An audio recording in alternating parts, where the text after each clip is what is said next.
Okay. എല്ലാവരും ശ്രദ്ധിക്കുക. Page number 207. Food cultivation. Jevin,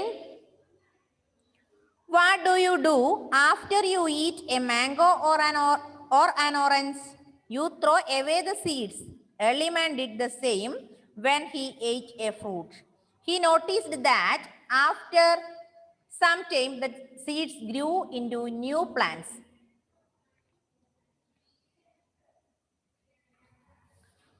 This made him grow plants. He also started noticing the change in seasons.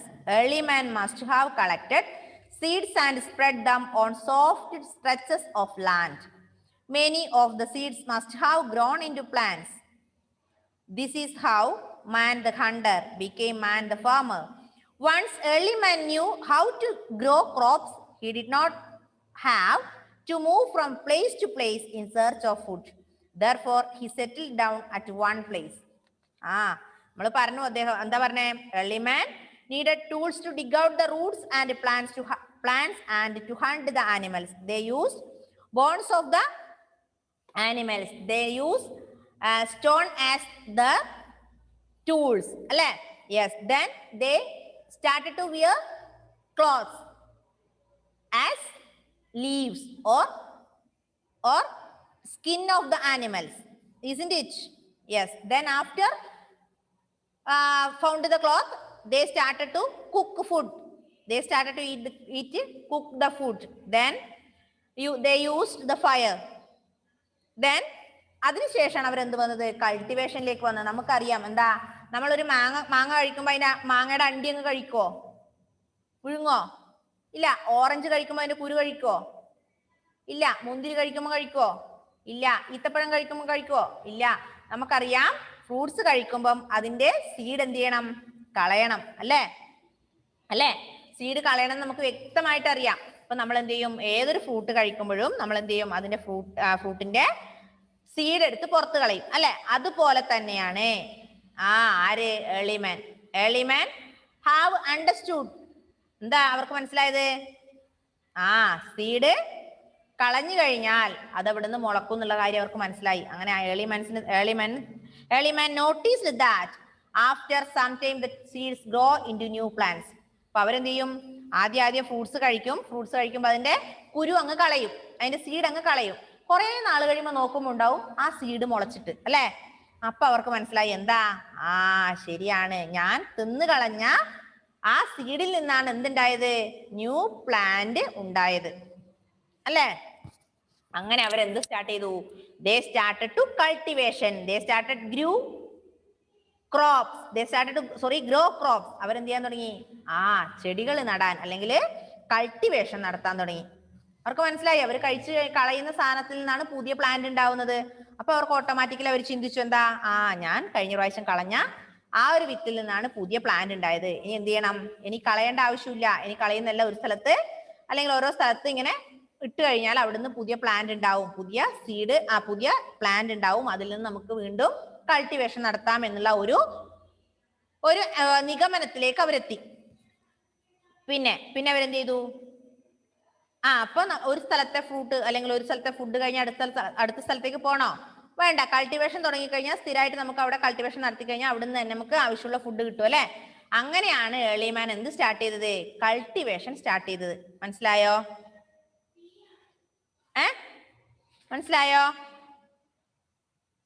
Early man throw the seeds after they eat. They throw the seeds anywhere. Then after they noticed that these seeds were growing as new plants. Then they have understood these seeds used to cultivation. Then they started cultivation. Clear? മനസ്സിലായോ അവരെങ്ങനെ കൾട്ടിവേഷനിലേക്ക് വന്നതെന്ന്? എങ്ങനെയാ വന്നത്? അവര് fruits കഴിച്ചിട്ട് അതിന്റെ വിത്ത് അവിടെ ഇവിടെയും കളഞ്ഞു. ആ കളഞ്ഞ വിത്തിൽ നിന്ന് പുതിയ പ്ലാന്റ്സ് ഉണ്ടാവുന്നത് അവർ കണ്ടു. അങ്ങനെ അവർക്ക് മനസ്സിലായി എന്താ? നമ്മൾ കളയുന്ന വിത്തിൽ നിന്നാണ് പുതിയ സീഡ് ഉണ്ടാകുന്നത്. ഇനി എന്ത് ചെയ്യണം? ഇനി നമുക്കിത് ഇങ്ങനെ ചെയ്യാല്ലേ, കൾട്ടിവേഷൻ തുടങ്ങാമെന്നുള്ള ആ ഒരു നിഗമനത്തിലേക്ക് അവരെത്തി. അങ്ങനെ അവർ ഒരു സ്ഥലത്ത് നിന്ന് മറ്റൊരു സ്ഥലത്തേക്ക് അലയുന്ന ആ ഒരു സ്വഭാവം നിർത്തിയിട്ട് അവരെന്താക്കി? They settled down at one place. അവർ കൾട്ടിവേഷനും തുടങ്ങി, സ്ഥിരമായ ഒരു താമസ സ്ഥലത്ത് താമസിക്കാൻ തുടങ്ങി.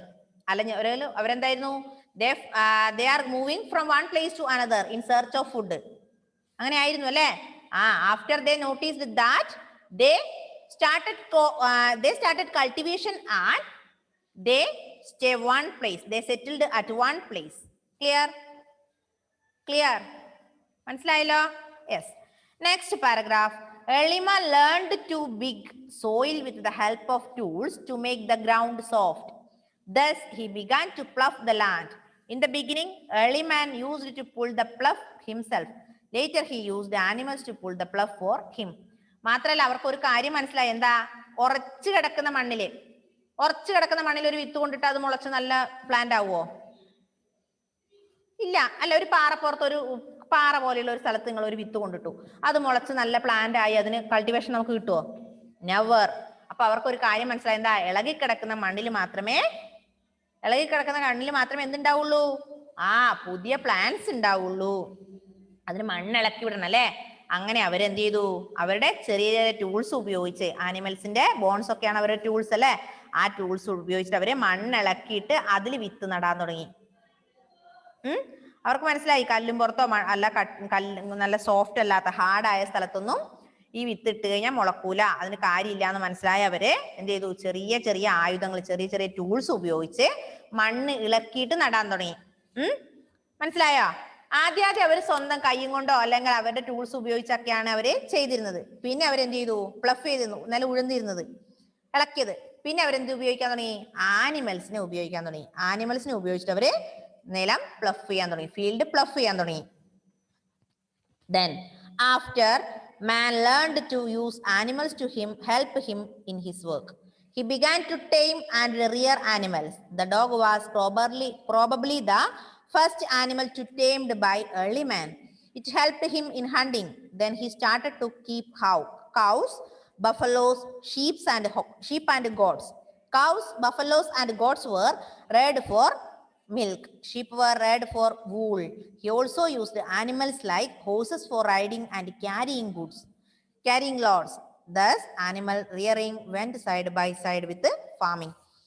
അങ്ങനെ ഇവര് ആനിമൽസിനെ ഉപയോഗിച്ച് നിലമൊക്കെ ഉഴാൻ തുടങ്ങിയല്ലേ? നിലമൊക്കെ ഉഴുത് നല്ല വിത്തുകളൊക്കെ വിതച്ച് അവർ കൾട്ടിവേഷൻ സ്റ്റാർട്ട് ചെയ്തു. അവരാദ്യമായി ഏത് ആനിമലിനെയാ ഇണക്കി വളർത്താൻ തുടങ്ങിയത്? അവർ ഡൊമസ്റ്റിക്കായി അവർ ആദ്യം ഏത് ആനിമലിനെ വളർത്താൻ തുടങ്ങിയത്? ഏത് ആനിമലിനെ? പശുവിനെയാണോ? അല്ല, ഡോഗിനെ അല്ലെ? പട്ടീനെയാണ് അവർ ആദ്യം ഇണക്കി വളർത്തിയത്. അപ്പൊ പട്ടി എന്ത് ചെയ്യുന്നറിയോ? ഇവരെ ഹണ്ടിങ്ങിനൊക്കെ സഹായിച്ച് അങ്ങനെ പട്ടീനെ അവർ ഇളക്കി വളർത്തിയതിനു ശേഷം അവർ പശുവിനെയും ബഫലോയും ഷീപ്പിനെയും ഒക്കെ വളർത്താൻ തുടങ്ങി. എന്തിനാ പശുവിനെ വളർത്തുന്നത്? പശുവിൽ നിന്നും ആടിൽ നിന്നും ബഫലോയിൽ നിന്നൊക്കെ അവർക്ക് എന്ത് കിട്ടുന്നറിയോ? മിൽക്ക്, പാല്. ബഫലോയിൽ നിന്നും പിന്നെ കൗവിൽ നിന്നും ഗോട്ടിൽ നിന്നൊക്കെ കിട്ടുന്ന പാല്, അതിനു വേണ്ടിയാണ് അവർ ഈ ബഫലോനെയും പശുവിനെയും ഗോട്ടിനെയും ഒക്കെ വളർത്തിയത്.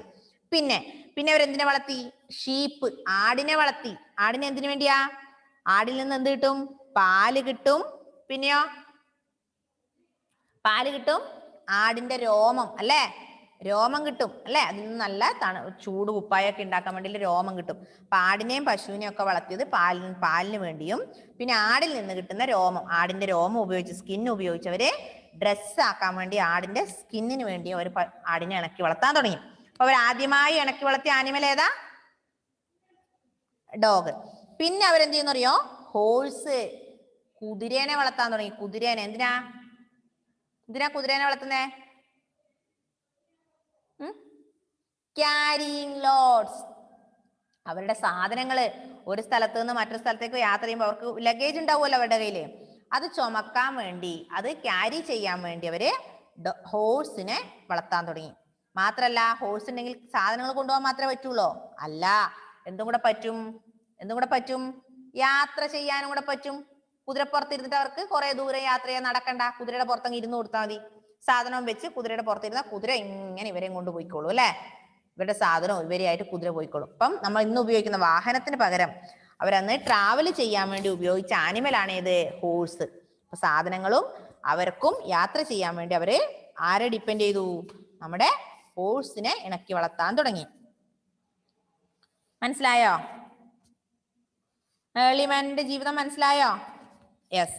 Next paragraph. Now early man had to look after his farms and domestic animals. Thus he stopped moving from place to place and live near his farms. അങ്ങനെ അവരെന്ത് ചെയ്തു? അവര് പശുക്കളെയൊക്കെ വളർത്താൻ തുടങ്ങിയില്ലേ? പശുവിനെ കൊണ്ട് ഒരു സ്ഥലത്ത് നിന്ന് മറ്റൊരു സ്ഥലത്തേക്ക് പോകുന്നൊക്കെ അവർ നിർത്തി. അവരെന്ത് ചെയ്തു? ഒരു സ്ഥലത്ത് തന്നെ പശുവിനെ കെട്ടി അവരവിടെ താമസിച്ചു. അവരവിടെ തന്നെ കൾട്ടിവേഷൻ ഒക്കെ നടത്തി സ്ഥിരം ഒരു സ്ഥലത്ത് പെർമനന്റ് ഹോം ഉണ്ടാക്കി. സ്ഥിരം ഒരു സ്ഥലത്ത് തന്നെ താമസം തുടങ്ങി. Early man made tent-like hut with stones, branches and animal skins. Many huts were built near each other. Thus, small villages came into being. Most of these were near rivers. The rivers, where water was easily available for watering the crops. He also caught fish from the river for food. അങ്ങനെ അവർ സ്ഥിരം ഒരു സ്ഥലത്ത് താമസാക്കി. അവരെങ്ങനെയുള്ള സ്ഥലത്താണ് താമസാക്കിയത്? നദിയോട് ചേർന്ന്, അതായത് നദിയിലേക്ക് പോകാൻ എളുപ്പത്തിലുള്ള നദീതീരങ്ങളിലാണ് അവര് പശുക്കളെ വളർത്താനും അവർ താമസിക്കാനുള്ള ടെന്റ് കെട്ടിയവർ. കുഞ്ഞു വീട്, കല്ലും പിന്നെന്താ ആനിമൽസിന്റെ സ്കിന്നും കല്ലും ബ്രാഞ്ച്, ചെടികളുടെ ഒക്കെ ബ്രാഞ്ചും അങ്ങനെയുള്ള കാര്യങ്ങളൊക്കെ ഉപയോഗിച്ചവര് ചെറിയ ഹട്ട്, ചെറിയൊരു ടെന്റ് കെട്ടി. എവിടെ നദീതീരങ്ങളിൽ അല്ലെ? നദീതീരങ്ങളിൽ കെട്ടാൻ കാരണം എന്താ? അവർക്ക് അവരുടെ കൃഷിയിടത്തിലേക്ക് ആവശ്യമായ വെള്ളം, കൃഷിക്ക് വെള്ളം വേണ്ടേ? അപ്പൊ വെള്ളം നനയ്ക്കണമെങ്കിൽ നദിയിൽ നിന്ന് വെള്ളം കോരി ഒഴിക്കാം, ഒന്ന്. രണ്ടാമത്തെ കാരണം, നദിയിൽ നിന്ന് അവർക്ക് ഫുഡിന് ആവശ്യമായ മീനെ പിടിക്കാം. മനസ്സിലായോ? പിന്നെ നദീതീരങ്ങളിൽ പശുവിന് കൊടുക്കാനുള്ള പുല്ല് ഇഷ്ടം പോലെ ഉണ്ടാവും. അപ്പൊ ഈ 3 കാരണങ്ങൾ കൊണ്ടാണ് ഏർലി മാൻ നദീതീരങ്ങളിൽ താമസിച്ചത്. മനസ്സിലായോ? മിസ് പറഞ്ഞത് മനസ്സിലായോ? മനസ്സിലായി. അപ്പൊ മിസ് ഒന്നും കൂടെ പറയാം. ഏർലി മാൻ ആദ്യം പട്ടീനെ ഇണക്കി വളർത്തി, അതിനുശേഷം പശുവിനെയും ബഫല്ലോ ഗോട്ടിനെയൊക്കെ വളർത്തി പാലിന് വേണ്ടി അല്ലേ? പിന്നെ ഗോട്ടിന്റെ സ്കിൻ ഉപയോഗിക്കാൻ വേണ്ടി. അതിനുശേഷം ഈ 3 കാര്യങ്ങളൊക്കെ നടത്തി അവരെന്ത് ചെയ്തു? പുതിയ ഒരു സ്ഥലത്ത് തന്നെ സ്ഥിരം സെറ്റിലായി. മാറി പോകാതെ ഒരു സ്ഥലത്ത് തന്നെ പെർമനന്റ് താമസം അവരാക്കി. അവർ പെർമനന്റ് താമസാക്കിയത് നദീതീരങ്ങളിലാണ്. കാരണം എന്താ? വെള്ളം, water is easily available on the banks of river. These water used to watering the plants or watering the cultivation. Second aim is they catch the fish in the river and use it for food. നദീതീരങ്ങളിൽ നിന്ന് മീനെ പിടിച്ചിട്ട് ഫുഡിന് ഉപയോഗിച്ചു. മൂന്നാമത്തെ, grass is easily available on the banks of river. നദീതീരങ്ങളിൽ പശുവിന് കൊടുക്കാനുള്ള പുല്ല് ഇഷ്ടം പോലെ കിട്ടും അല്ലെ?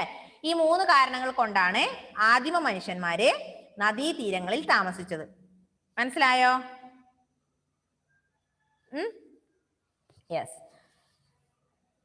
Next paragraph. Settled life gave early man some free time